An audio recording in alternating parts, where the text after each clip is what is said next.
Hi dear students, welcome to study point English classes. दोस्तों, आपको मेरे चैनल में स्वागत है।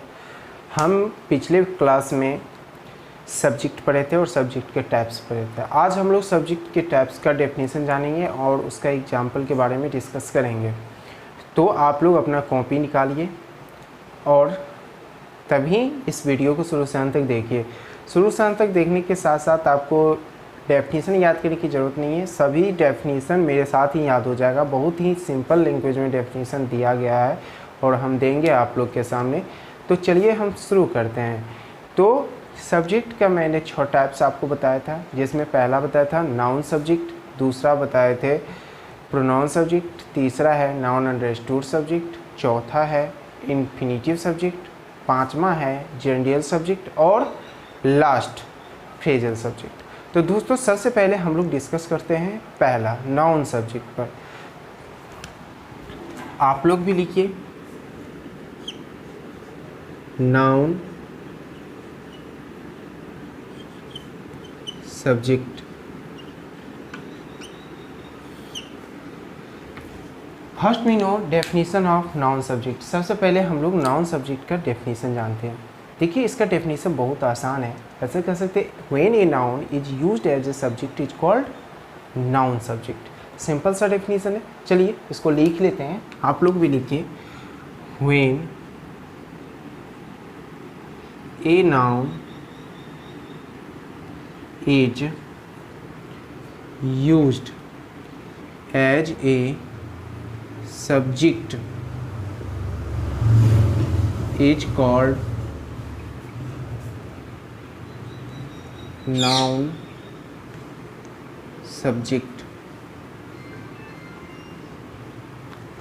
एक लाइन का इसका डेफिनेशन है, when a noun is used as a subject is called noun subject. इसका हिंदी होता है, जब किसी नाउन का प्रयोग सब्जेक्ट के रूप में होता है तो उसे हम नाउन सब्जेक्ट कहते हैं।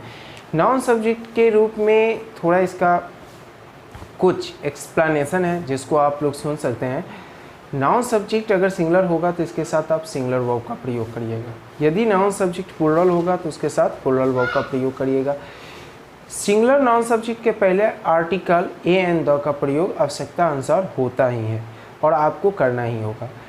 प्लूरल नाउन सब्जेक्ट के साथ आर्टिकल ए एंड द का प्रयोग नहीं होता है, लेकिन विशेष परिस्थिति में यदि उससे डिटर्मिनेशन या सर्टेनिटी का बोध होता है तो हम प्लूरल नाउन सब्जेक्ट के साथ आर्टिकल सिर्फ द का प्रयोग करते हैं। तो चलिए हम एग्जाम्पल देखते हैं नाउन सब्जेक्ट का। देखिए, जैसे एग्जाम्पल में आप लोग आइएगा। एग्जाम्पल में Ram is a good boy. Ram एक अच्छा लड़का है। तो आप यहाँ देख सकते हो कि राम क्या है, नाउन है और किस रूप में आया है, सब्जेक्ट के रूप में। इसलिए राम क्या हो जाएगा, नाउन सब्जेक्ट हो जाएगा। राम सिंगुलर है, इसके लिए साथ हम इज का प्रयोग किए हैं। अब आपके मन में कन्फ्यूजन होगा कि सर अभी आप बोले नाउन सब्जेक्ट यदि सिंगुलर हो तो इसके साथ हमें हर हालत में आर्टिकल एंड द का प्रयोग करते हैं। लेकिन एक बात इसमें ध्यान रखिएगा, अगर नाउन सब्जेक्ट के रूप में अगर कोई प्रोनाउन आ जाता है तो प्रोनाउन के पहले कोई आर्टिकल का प्रयोग नहीं होता है। इसलिए राम के पहले कोई आर्टिकल का प्रयोग नहीं हुआ है। जैसे देखती है, नेक्स्ट लिखते हैं the dog is a clever animal. कुत्ता चालाक जानवर होता है। तो यहाँ देखिए डॉग क्या है, नाउन सब्जेक्ट है, क्योंकि नाउन यहाँ सब्जेक्ट के रूप में आया है। इसके पीछे हम आर्टिकल द का प्रयोग क्यों किए, क्योंकि डॉग यहाँ क्या है, सिंगुलर है और सिंगुलर के साथ हम किसका यूज करते हैं, सिंगुलर वर्ब का प्रयोग करते हैं। तो यहाँ ये क्या है, सही है। ओके, अब हम लोग चलिए नेक्स्ट टाइप पर चर्चा करते हैं और वो है आपका प्रोनाउन सब्जेक्ट। यानी अब हम लोग दूसरा टाइप पर डिस्कस करेंगे और उसका नाम क्या है, प्रोनाउन सब्जेक्ट। यानी दूसरा नंबर पर डिस्कस करें। क्या हुआ,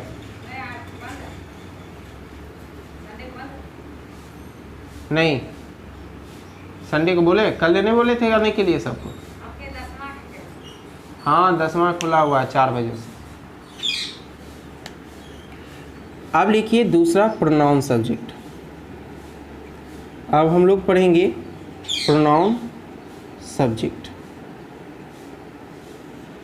first we know definition of pronoun subject. सबसे पहले हम प्रोनाउन सब्जेक्ट का डेफिनेशन जानते हैं। देखिए सिंपल सा डेफिनेशन है प्रोनाउन सब्जेक्ट का, इसका हम डिफाइन कर सकते हैं when a pronoun is used as a subject is called pronoun subject. यानी जब प्रोनाउन का प्रयोग सब्जेक्ट के रूप में होता है उसे हम क्या कहते हैं, प्रोनाउन सब्जेक्ट। तो कलम कॉपी निकालिए और उस पर लिखिए when a pronoun is used as a subject is called pronoun subject। इसका हिंदी हो गया जब किसी प्रोनाउन का प्रयोग सब्जेक्ट के रूप में होता है तो उसे हम क्या कहते हैं, प्रोनाउन सब्जेक्ट। देखिए एग्जाम्पल देने से पहले मैं आपको एक बात और बताना चाहूँगा कि प्रोनाउन सब्जेक्ट का एक्सप्लेनेशन में आप लोग याद रख सकते हैं। यदि प्रोनाउन सब्जेक्ट सिंगुलर हो तो इसके साथ सिंगुलर वर्ब का प्रयोग करते हैं, प्लुरल हो तो इसके साथ हम प्लुरल वर्ब का प्रयोग करते हैं। ओके, प्रोनाउन सब्जेक्ट के पहले कोई आर्टिकल का प्रयोग नहीं होता है। ओके, एक बात ध्यान रखिएगा, प्रोनाउन के पहले कोई आर्टिकल का प्रयोग नहीं होता है। अब चलिए एग्जाम्पल की ओर बढ़ते हैं। जैसे देखिए हम लिखते हैं he is a good boy. अब यहाँ गौर से देखिए ही क्या है, प्रोनाउन है और किस रूप में आया है, सब्जेक्ट के रूप में आया है, इसलिए इसे हम प्रोनाउन सब्जेक्ट बोलेंगे, प्रोनाउन सब्जेक्ट बोलेंगे। अब देखिए ही सिंगुलर है इसलिए इसके साथ वर्ब क्या आया, इज आया। अगला देखिए they are happy, they are happy. यहाँ देखिए दे क्या है, प्लुरल प्रोनाउन है और प्लुरल प्रोनाउन दे है तो इसके साथ वर्ब भी क्या आया, प्लुरल आया और ये प्रोनाउन सब्जेक्ट के रूप में आया इसलिए प्रोनाउन सब्जेक्ट हो गया। ओके, तो आई होप आपको यहाँ तक में कोई दिक्कत नहीं हुई होगी। चलिए इससे हम आगे बढ़ते हैं। पहले हम इसको मिटा देते हैं। अगर कोई दिक्कत है तो आप कमेंट बॉक्स में अवश्य लिखिए, मैं उसका हल करने की कोशिश अवश्य करूँगा। ओके, चलिए इसको हम मिटाते हैं। अब देखिए हम लोग चर्चा करेंगे तीसरा, यानी सब्जेक्ट टाइप्स ऑफ सब्जेक्ट के तीसरा टाइप पर, वो है नाउन अंडरस्टूड सब्जेक्ट। चलिए लिखेंगे नाउन अंडरस्टूड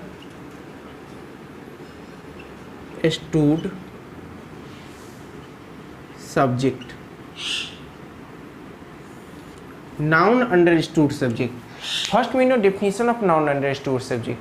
इसका सिंपल सा डेफिनेशन है when an adjective is used as a noun subject is called noun understood subject. That means जब कोई एडजेक्टिव का प्रयोग नाउन सब्जेक्ट के रूप में होता है तो उसी को हम नाउन अंडरस्टूड सब्जेक्ट कहते हैं। तो चलिए लिखिए इसका डेफिनेशन, चलते हैं, लिखेंगे when an adjective is used as a noun subject is called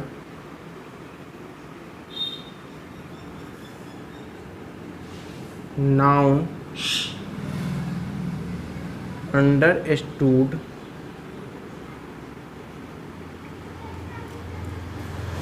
subject।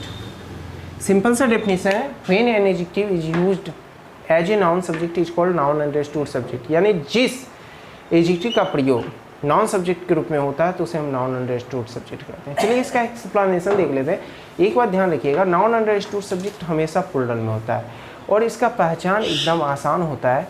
Noun understood subject adjective के पहले दो लगा के बनाया जाता है। जब एडजेक्टिव के पहले दो लग जाता है तो वो प्लुरल नाउन की तरह कार्य करने लगता है और जब वो सब्जेक्ट के रूप में आता है तो नाउन अंडरस्टूड सब्जेक्ट बन जाता है। जैसे द रिच, द रिच मतलब अमीर लोग, द पुअर गरीब लोग, द डीप बहरे लोग, ये सब क्या है कि एडजेक्टिव के पहले दो लगने से ये नाउन की तरह कार्य करने लगते हैं और ये सब प्लुरल नाउन बन जाते हैं।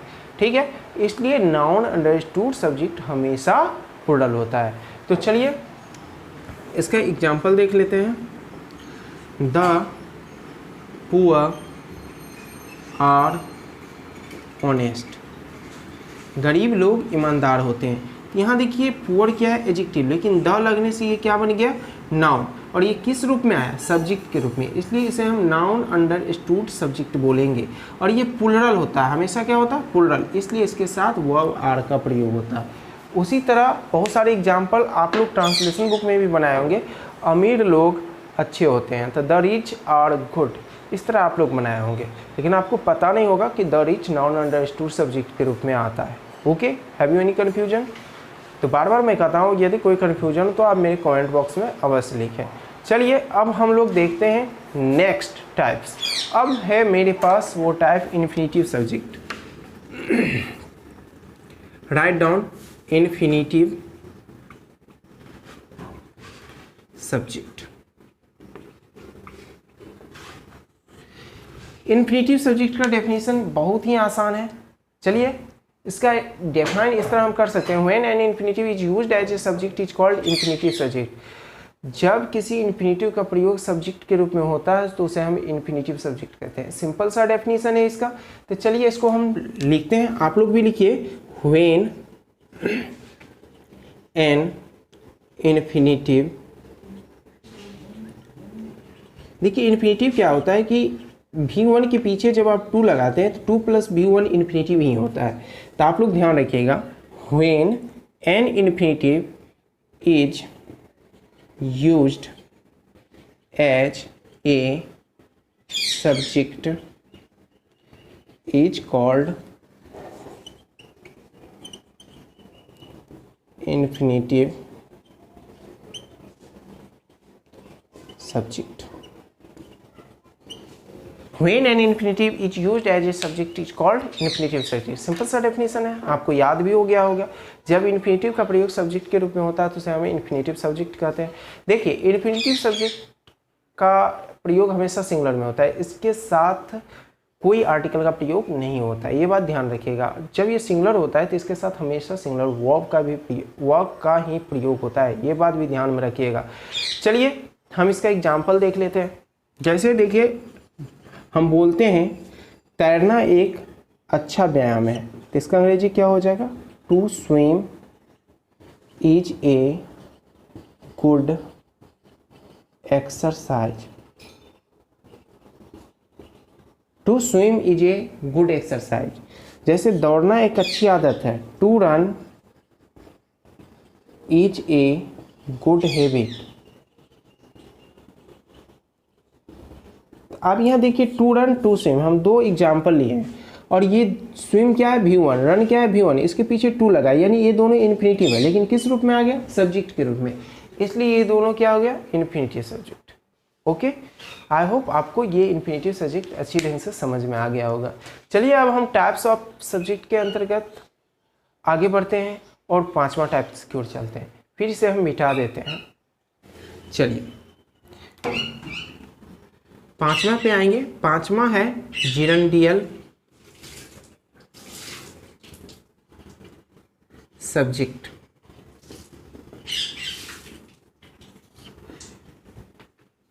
देखिए जिरंडियल सब्जेक्ट का भी डेफिनेशन बहुत ही आसान है। इसको हम डिफाइन इस तरह कर सकते हैं, when a gerund is used as a subject is called gerundial subject. यानी जब जिरंड का प्रयोग सब्जेक्ट के रूप में होता है तो उसे हम जिरंडियल सब्जेक्ट कहते हैं। ओके, तो चलिए आप लोग भी लिख लीजिए अपने कॉपी पर, व्हेन ए जिरंड। देखिए जिरंड किसको कहते हैं, V1 में जब हम ing का प्रयोग करते हैं, सामान्यतः V4 को हम जिरंड कहते हैं, ठीक है, इक्वल टू V4 हम लिख देते हैं। तो gerund is used as a subject is called gerundial subject. देखिए when a gerund is used as a subject is called gerundial subject. देखिए जब जिरंड का प्रयोग हम सब्जेक्ट के रूप में करते हैं तो उसे हम क्या बोलते हैं, जिरंडियल सब्जेक्ट। देखिए जिरंडियल सब्जेक्ट में एक्सप्लेनेशन बस नहीं आपको याद रखना है, जिरंडियल सब्जेक्ट इन्फिनिटिव सब्जेक्ट की तरह हमेशा सिंगुलर में होता है और इसके साथ हमेशा सिंगुलर वर्ब का प्रयोग होता है, इसके पहले कोई आर्टिकल का यूज नहीं होता है। ओके, देखिए जेरेंडियल सब्जेक्ट जो होता है वह इन्फिनेटिव सब्जेक्ट के ही तरह कार्य करता है। जहाँ आप इन्फिनेटिव सब्जेक्ट का प्रयोग करते हैं वहाँ आप जेरेंडियल सब्जेक्ट का भी प्रयोग करेंगे तो ट्रांसलेशन गलत नहीं होगी। जैसे मैंने अभी ट्रांसलेशन दिया था, तैरना एक अच्छा व्यायाम है, तो उसका मैंने बनाया था टू स्विम, तो टू स्विम के बदले आप यहाँ स्विमिंग का भी यूज कर सकते हैं। Swimming is a good exercise, सही है, इसमें कहीं कोई गलती नहीं है। दूसरा दिए थे टू रन, टू रन की जगह आप रनिंग का भी प्रयोग कर सकते हैं। Running is a good habit. Okay, यानी इसका मतलब ये हुआ कि जहां आप इन्फिनेटिव सब्जेक्ट का प्रयोग करते हैं वहां आप जेरेंडियल सब्जेक्ट का भी प्रयोग कर सकते हैं। Okay, have you any confusion? कोई कंफ्यूजन हो तो जस्ट कमेंट बॉक्स में अवश्य लिखिए। चलिए अब हम लोग लास्ट और अंतिम टाइप्स ऑफ सब्जेक्ट पर चलेंगे और वो है आपका फ्रेजल सब्जेक्ट। फ्रेजल सब्जेक्ट, देखिए इसका डेफिनेशन बहुत आसान है। इसका डेफिनेशन आप लोग लिख सकते हैं, when a phrase is used as a subject is called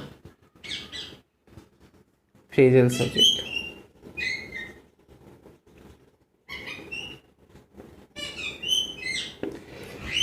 देखिए जब कोई फ्रेज का प्रयोग सब्जेक्ट के रूप में होता है तो उसे हम फ्रेजल सब्जेक्ट कहते हैं। इतना बात ध्यान रखिएगा, फ्रेजल सब्जेक्ट हमेशा सिंगुलर में प्रयोग होता है और इसके साथ सिंगुलर वर्ब का प्रयोग होता है। तो चलिए दोस्तों हम इसका एग्जांपल देखते हैं। देखिए जैसे मैं बोलती क्या करूं, एक समस्या है, कहाँ जाऊं, एक समस्या है। तो इस टाइप का जो सेंटेंस होती है तो उसमें शुरू में जो आता है क्या करूं, कहाँ जाऊं, क्या पढ़ूं, ये सब फ्रेज है। और जब ये सब्जेक्ट के रूप में आ जाता है तो उसे हम फ्रेजल सब्जेक्ट कहते हैं। चलिए एग्जांपल देख लेते हैं। अगर हम बोले what to do, what to do, what to do means होता है क्या करूं, इज ए प्रॉब्लम। तो आप यहाँ गौर से देखिए, ये जब फ्रेज है और सब्जेक्ट के रूप में आया तो इसे हम क्या बोलेंगे, फ्रेजल सब्जेक्ट। कोई दिक्कत? अगर यही बोले वेयर टू गो, कहाँ जाऊं, इज ए प्रॉब्लम। तो इस तरह आप लोग बहुत सारे सेंटेंस बना सकते हो, ये फ्रेजल सब्जेक्ट के अंतर्गत आएगा। ओके, तो इस तरह हम लोग आज क्या किया, पूरा टाइप्स ऑफ सब्जेक्ट पूरा पढ़ लिए। आई होप आपका ये क्लास काफ़ी इम्पोर्टेंट होगा आपके लिए। अगर आपको ये क्लास अच्छा लगा तो कमेंट सेक्शन में अवश्य लिखिए आपको क्लास कैसा लगा, ठीक है। और आपका पसंदीदा class spoken class weekly shift कर दिया गया है।